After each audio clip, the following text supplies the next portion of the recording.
Hello good afternoon students.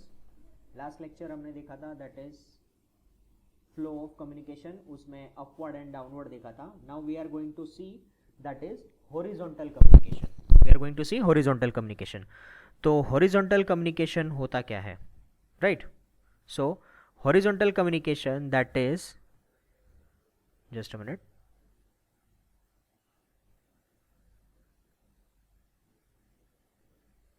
horizontal communication, this form of communication take place when among the peer group of hierarchy the equivalent employee, यानी same level के जब employ होते हैं एक department से दूसरे department से, राइट, सब ऑर्डिनेट्स होते हैं, other department, team colleague, team management, team leader, right, such communication is often is necessary to facilitate the coordination, save time, bridge the communication gap and among the various departments. Generally this is the form of communication is informal and can bypass the formal hierarchical channel and the expedite the action.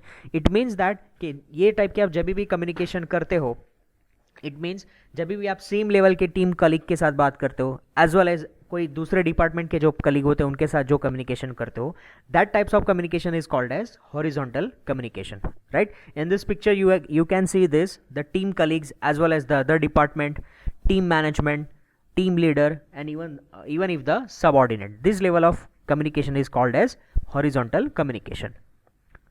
Here you can see in this picture, these are the famous president of all the states, all the countries, right? So this level of communication is called as horizontal communication. Now diagonal communication, the diagonal or crosswise communication flows as in the direction and the cut across the function at the level in the organization, right? When the sales manager communication directly to the vice president, who is not only the different division but also the higher level of organization, they are the engaged in the diagonal communication. Through this communication divides from the normal chain but command, there is no doubt that is a quick and efficient, right? Diagonal communication मतलब क्या, किसी को bypass करके आप directly किसी के साथ communication करते हो, right?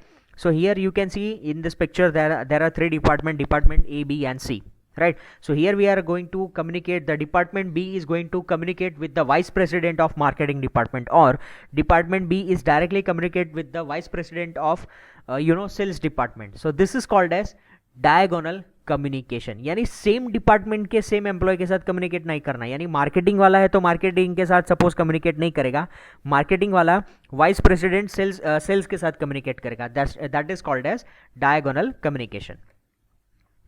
Communication network, the variety of pattern emerging when the communication combines the vertical and horizontal channel, right? communication network कैसे बनता है, जब भी vertical horizontal ये communication जब भी combine होता है, at that time the communication network will be enhanced, right? So next is formal network model. Formal network model में that is the chain system, right? Chain network, the chain network represents the vertical hierarchy in which the communication can flow upward and downward, right? Chain system आपने generally follow की होगी, right? Generally जो भी sales company होती है, sales company generally किस पे follow करती है, ये चेन सिस्टम पे काम करते हैं, that one person is connected to the other, another person is connected to the third one, right? That would be either upward or downward. We can find that this type of network can be direct line to the authority communication with no derivations, right? Y network, Y network अगर आप देखो यहाँ पे diagram में तो आपको पता चल जाता है कि एक Y फॉर्म बनता है. Y network in the effect that multi level hierarchy and the combination of horizontal and the vertical level of flow. If we turn the Y upside, we can see this two subordinates is reporting to the one senior person. That means multiple person है, वो multiple person किसी एक person को communicate करता है और वो एक पर्सन आगे के लेवल पे कम्युनिकेट करता है. दैट मीन्स एक वाई फॉर्म बन जाता है as you can see in this diagram. So यहाँ पे जो आपको ये पर्सन दिख रहा है, that person is what the most senior one. So that is called as Y level network. Wheel network, right? Wheel network refers to the subordinates that reporting to the superior. In this combination of horizontal and diagonal flow of the communication, but here the subordinates are the equal rank of them report to the one senior without any interaction between themselves, right? It is simple one, right. Refers to what? It is refers to the subordinate and reporting to the superior, यानी वो superior को directly communicate करता है. But it is a combination of horizontal as well as diagonal. Horizontal communication भी होता है और diagonal communication भी होता है. कहाँ पे? यानी मेन जो अथॉरिटी पर्सन होता है वो कहाँ पे होता है? वो सेंटर में होता है, right. And that is the interaction between them. Circle network. Circle network allows to employ that interact with the adjacent member but not the further. There is a vertical communication between the superior and horizontal communication at the lower level, right. यानी एक circle form में communication होता है, superior level as well as horizontal communication होता है एक lower level में, यानी वो अंदर अंदर बैठ के डिस्कस करते हैं, राइट. उनके बीच में जो कम्युनिकेशन होता है that is the circle network. All channel network, और यू कैन से हाइब्रिड, आप इसको हाइब्रिड भी बोल सकते हैं. Hybrid means what? सब मिक्स करके प्रेजेंट करना. All channel network which is least structure enables that employee to be communicate freely with each other with no restriction who can communicate with whom. All are equal. Employees are formally or informally assumes that the leading role, hence the everybody view and equally and openly shared. But ये generally all channel network बहुत rare case में होता है, बहुत rare case में, right. Informal network model. Besides the following through the formal network, the communication in organization can also travels along the informal network, right. Grape point मतलब informal network मतलब आप किसी अपने फ्रेंड सर्कल के साथ बात कर रहे हो, वैसे आप किसी एम्प्लॉय, एक पर्सन दूसरे पर्सन के साथ बात करता है और उनके बीच में जो नेटवर्क कम्युनिकेशन क्रिएट हो जाता है दैट इज इनफॉर्मल नेटवर्क. यानी आपको एक सिंपल एग्जांपल मैं आपको दूँ, just take it an example, don't take it seriously, right. कि अगर आप किसी एक इंस्टीट्यूट में आप एम्प्लॉय हो, अगर आप काम कर रहे हो, तो आपके वो इंस्टीट्यूट के बाकी सारे एम्प्लॉय के साथ आपकी अच्छी फ्रेंडशिप बन जाती है और आप लोग क्या करते हो? अपना खुद का एक ग्रुप क्रिएट कर लेते हो, राइट. तो that would be informal network model, right. वो एक इनफॉर्मल नेटवर्क मॉडल हो जाता है. Clear? Single stand. Single stand message is a pass from one person to another and another person to the another stand, right. एक person दूसरे person से तीसरे person पे. It is similar like a chaining process. But chaining process कैसा होता है? Upward से downward के पास जाता रहता है या फिर डाउनवर्ड से अपवर्ड के पास जाता रहता है. जबकि सिंगल स्टैंड में क्या होता है कि नीचे से ऊपर भी जाता है, ऊपर से नीचे भी जाता है simultaneously, right. That is single stand. Gossips. सबसे ज़्यादा ट्रेंडिंग और सबसे ज़्यादा ट्रोलिंग चीज़ें जो होती है वो इसी से होती है, दैट इज गॉसिप्स, राइट. एक दूसरे के बारे में गप्पे मारना, किसी को एक दूसरे को ट्रोल करना, और सबसे ज़्यादा फेमस चीज़ यही है सोशल मीडिया पे. In this gossip networks the person passes the information to all others, right. Either it is a right information or either it is a wrong information, who cares, right. So that is gossips. Probability network. The probability type of network tells that person a random. Probability type of network, each person tells a other person random, यानी कोई भी एक person किसी unknown person को randomly बताता है, that is the probability network. Getting? random person को information provide करना, that is probability network. Cluster. Cluster network is a flow of information that is passed by the selected people to selected few others. Selected people to selected few others, that is called as cluster. यानी एक group के people दूसरे group के people को थोड़ी सी information pass करेंगे, that is cluster. यानी मेरा एक ग्रुप है, मैं किसी एक फ्रेंड को बोलूंगा, वो एक फ्रेंड उसके दूसरे ग्रुप को बोलेगा, और दूसरा ग्रुप किसी एक फ्रेंड को बोलेगा, वैसे क्लस्टर बनता जाता है, ग्रुपिज्म होता जाता है. Advantages of grapevine. It is not expensive, rapid, multi-directional. It can be resolve conflict, serve as an outlet or anxiety worries for frustration and voluntarily and unforced, right. So ये सारे advantages है grapevine के, right. Disadvantage: reveal some disagree or error, be harmful cases, baseline imaginary, lead to the misunderstanding because incomplete information can causes the damage and organization because of the exercise swiftness time, right. ये एक बार मैं आपको 2 minute दे रहा हूँ, just आप इसके advantages को एक बार गो थ्रू कर लीजिए, just 30 seconds, not 1 minute.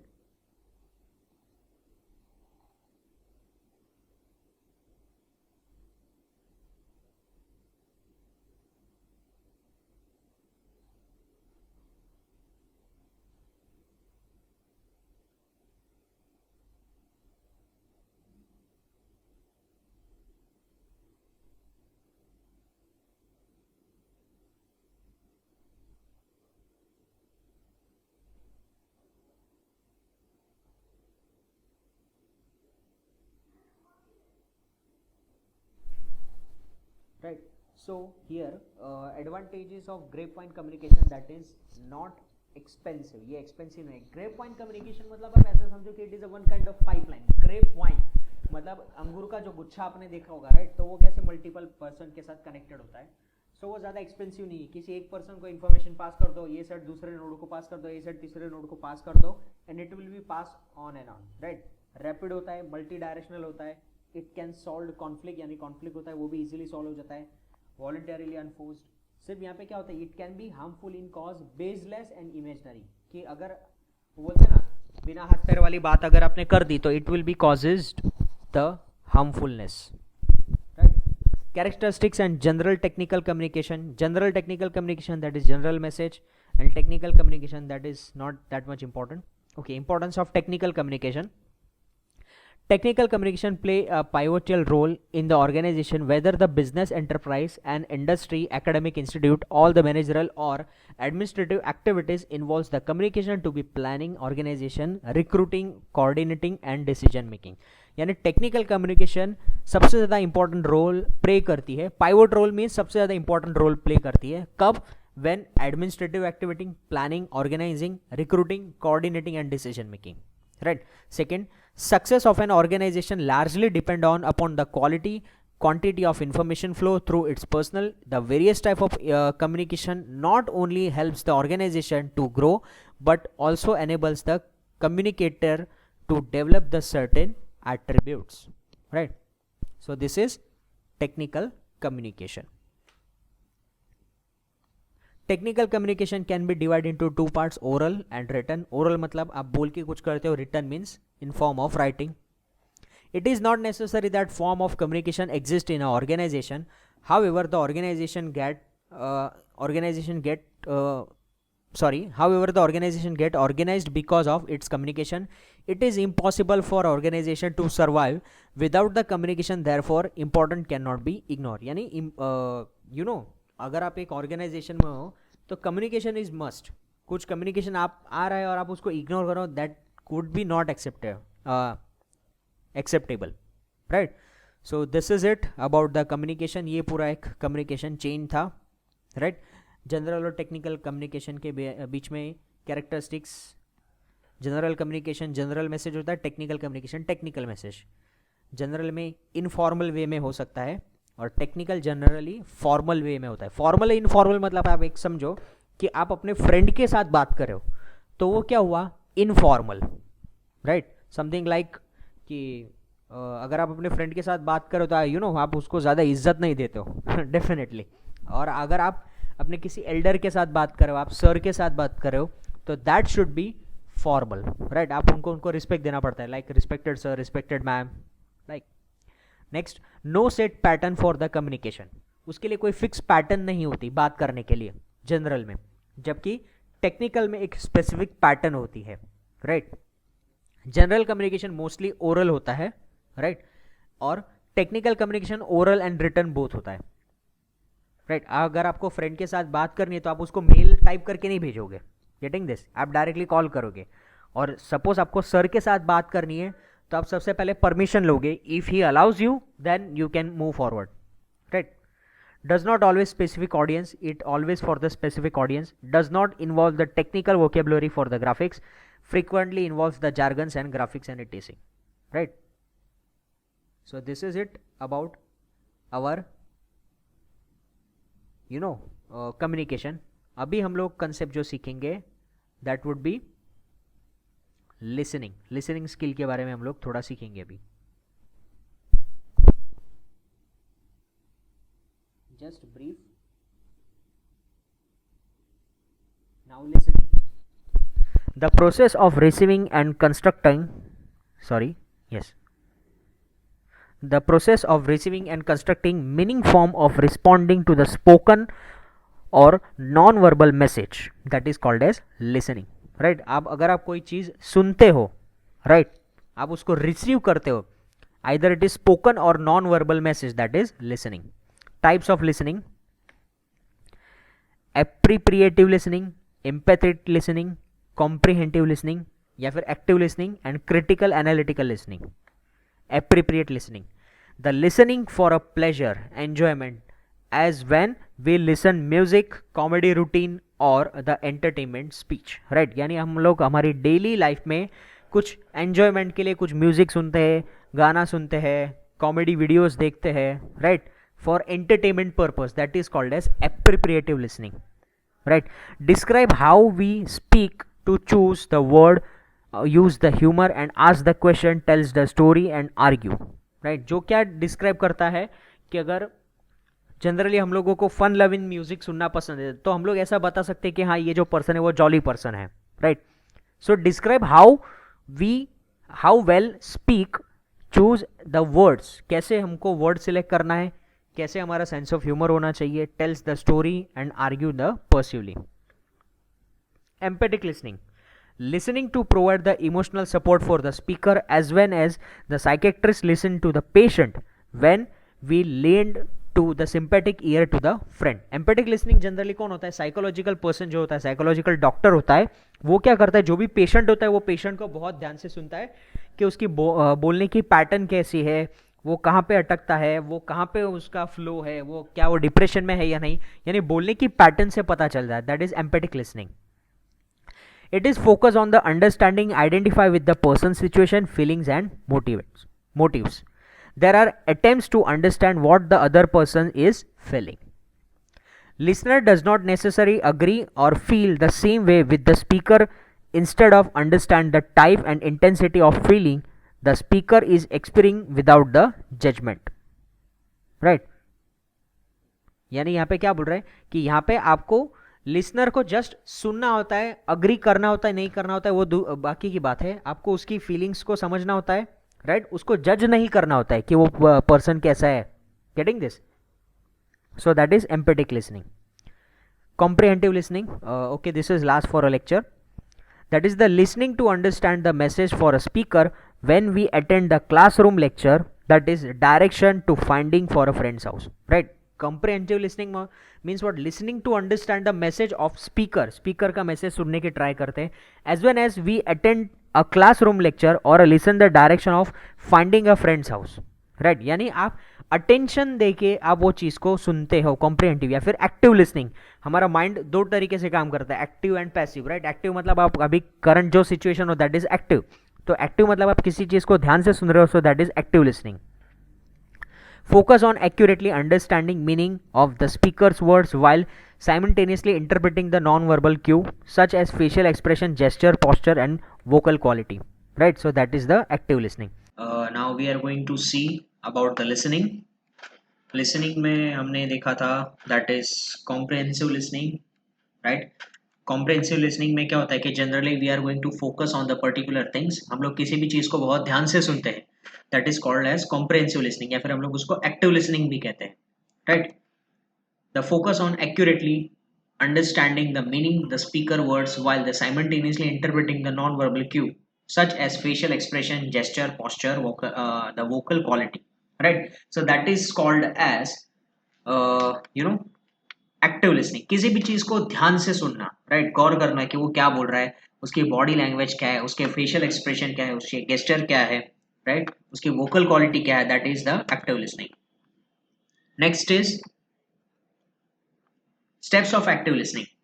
The listening is carefully by using the all available senses. Very important है this one. Steps of active listening में सबसे पहला है कि जब भी आप एक्टिव लिसनिंग करो तो सबसे पहले आपके जो भी सेंसेस है, ह्यूमन ने हमें 5-6 सेंसेस दिए, that is you can taste, you can see, you can hear, you can smell, you can touch, right? And you can feel, right? So this senses listening is carefully by using all available senses, right? एक ऐसा कहा जाता है if you are a good listener then you will become a definitely a good speaker, right? अगर आप किसी चीज को ध्यान से सुनते हो तो डेफिनेटली आप उसको अच्छे से रिप्रेजेंट कर पाओगे, राइट? So second point, paraphrasing is the here about the mentally and verbally. Paraphrasing क्या है कि किसी भी चीज को आप दूसरे फॉर्म में उसको रिप्रेजेंट करना है. कोई भी एक चीज है आपके सामने, उसको आप एक वर्ड को आप दूसरे फॉर्म में उसको रिप्रेजेंट करना है, that is called as paraphrasing, right? Checking your understanding to ensure the accuracy. Understanding और एक्यूरेसी को आप एंश्योर करना, that is the paraphrasing, right? Checking your understanding and accuracy. Right, आपकी अंडरस्टैंडिंग क्या है, राइट, और कितने लेवल तक का आपका IQ है, that should B checked, that is in your listening skill. And providing the feedback, यानी feedback provide करना, it is also important, right? Feedback providing is also very important, right? So these are the steps for active listening. During the question and answer session, the speaker used the comprehensive listening skills to accurately interpret the audience question. यानी listening skill के वक्त आपको एक चीज ये होना चाहिए कि आपने नोटिस किया होगा कि जो भी एक्टिव स्पीकर है वो जनरली क्या करता है कि जो भी ऑडियंस है वो ऑडियंस के साथ कम्युनिकेशन रखता है एज वेल एज उनके साथ इंटरेक्शन रखता है, क्योंकि अगर वन टू वे कम्युनिकेशन हो जाए तो person is getting bored, right, वो बोर हो जाएगा. सो सिंपल क्या है उसका सोल्यूशन कि कम्युनिकेशन टू वे होना चाहिए as well as the listener should be active. Getting this? Critical analytical listening, the listening to evaluate the message for a purpose, accepting or rejecting it, right? When the listen to a sales speech, use the car dealer to campaigning the speech in the political candidate, right? यानी कोई political person कोई speech देता है या फिर sales person कोई speech देता है क्रिटिकल कॉन्टेक्स्ट के फॉर्म में, राइट, उसको एक्सेप्ट करना है रिजेक्ट करना वो आपके ऊपर डिपेंड करता है. सो दैट इज द क्रिटिकल और एनालिटिकल लिसनिंग. यानी आप सुन रहे हो लेकिन अगर आपको उसको एक्सेप्ट करना है या रिजेक्ट करना है, that is up to you. So that is the analytical listening. Focus on the evaluating whether the message is logical और रीजनेबल. यानी कुछ लोग बोलते हैं ना बिना हाथ पैर वाली बातें करना, राइट, सिर्फ हवा में बोलते रहना.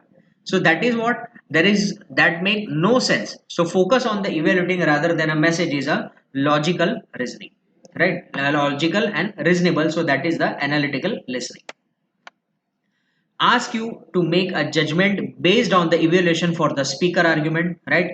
कि हमें क्या करना है, क्वेश्चन पूछना है कि आपने स्पीकर ने जो भी आर्ग्यूमेंट किया है क्या वो जजमेंटेबल है. Challenge the speaker message by the evaluating the accuracy and meaningfulness the utility, right. Speaker ने जो भी मैसेज पास ऑन किया है उसकी एक्यूरेसी या फिर मीनिंगफुलनेस है, उसकी यूटिलिटी को हम लोग आगे यूज कर सकते हैं. Use this critical thinking skill, right, critical thinking से आप अपनी स्किल को इंप्रूव एनहांस कर सकते हैं. The portion of them is spent by the college and students in a communication activities. देखो communication चीज में इतनी चीजें यहाँ पे फोकस की गई है कि 14% writing, 16% speaking, 17% reading and 53%, which is the major area, is listening. The more you listen good, the more you speak good, the more you read good, the more you write good, right? यानी listening is very important. अगर आप अच्छे से किसी भी चीज को ध्यान से सुनते हो then you can absorb it very nicely. Clear? यानी 53% लिसनिंग स्किल आपकी सबसे ज्यादा काम करती है, right. So this is all about the listening. So listening के बारे में स्किल हम लोग एक बार वापस से पूरा गो थ्रू कर लेते हैं. टाइप्स ऑफ लिसनिंग में that is appropriative listening, empathic listening, comprehensive listening, critical and analytical listening. उसमें क्या लिसनिंग में pleasure enjoyment when we need to listen a music, comedy music जो हम लोग सुनते हैं that is appropriative listening. Describe how we speak to choose the words, humour, वो सारी चीजें आ जाती है. एम्पैथिक लिसनिंग में क्या आता है कि जो साइकोलॉजिकल पर्सन होता है वो किसी पर्सन को कंसर्न करके उसके बिहेवियर को आइडेंटिफाई करता है, right, and focus on the understanding and identify the person situation feelings and motivate, right. Comprehensive listening मतलब किसी भी चीज को ध्यान से सुनना, यानी आपसे कोई हायर अथॉरिटी वाला पर्सन आपके साथ बात कर रहा हो या फिर आपको कोई इंस्ट्रक्शन दे रहे हो, जैसे कि कोई एग्जाम की इंस्ट्रक्शन आपको मिल रही हो तो आप वो चीज को बहुत ध्यान से सुनते हो. सो that is what active listening, right. Focus on the accurately understanding the meaning of the speakers word. Active listening के स्टेप्स कौन से? Listening should be carefully by using the all available senses, paraphrasing what the heard of both mentally and verbally, checking your understanding to ensure the accurately, and providing the feedback, right. So this is also important. During the questions, जब भी question answer section हो तो speaker क्या करता है, interactive session रखता है कि जिससे दोनों लेवल के लोग बात कर सके और इंटरप्रिटेशन हो सके ऑडियंस के साथ. और क्रिटिकल या फिर एनालिटिकल लिसनिंग क्या होता है कि जब भी कोई पॉलिटिकल लीडर बात करता है, राइट, वो बड़ी बड़ी बातें करता है लेकिन होता कुछ नहीं है, right. So that means what, वो चीजों को एक्सेप्ट करना या नहीं करना, राइट. आप सुन तो रहे हो लेकिन उसको एक्सेप्ट करना या नहीं करना, that is should be you. आप उसके ऊपर एक एनालिसिस बनाते हो कि हाँ ये पर्सन ने अब तक काम किया है सो इसके ऊपर ट्रस्ट किया जा सकता है, राइट. या फिर a pitch of a use of car dealer, यहाँ पे कार डीलर वाला एग्जांपल दिया है कि वो बात करता है, वो किसके पर्पज से बात करता है कि उसकी गाड़ी बिक जानी चाहिए, वो उस पर्पज से वो बात करता है, right. So that is the critical and analytical listening, वो इस तरीके से आपको कन्विंस करने की ट्राई करता है। सो focus on evaluating whether the message is logical and reasonable, ask you made the judgment, okay this point we have already seen। और ये सबसे important चार्ट है कि 14% writing, 16% speaking, 17% reading and 53% listening। so this is topic is about listening। I hope you understand today's lecture, right? So enjoy।